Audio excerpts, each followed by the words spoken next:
Divorce चाहते हो मगर ले नहीं पा रहे हो।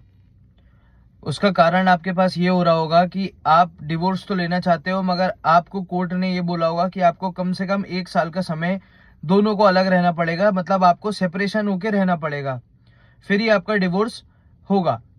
Section 13B of the Hindu marriage act ये कहता है कि डिवोर्स बाय म्यूचुअल कंसेंट, कि अगर पति और पत्नी दोनों आपसी में राजी हो गए हैं तो वो म्यूचुअल कंसेंट के थ्रू वो डिवोर्स ले सकते हैं।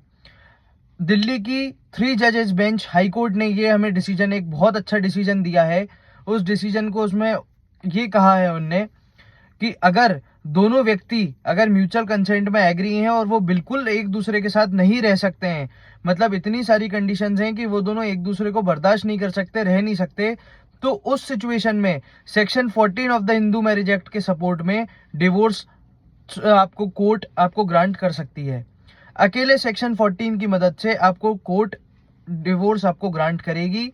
और आप पूछेंगे कि कोर्ट डिवोर्स तो ग्रांट कर देगी, मगर किन केसेस में कोर्ट आपको डिवोर्स ग्रांट करेगी?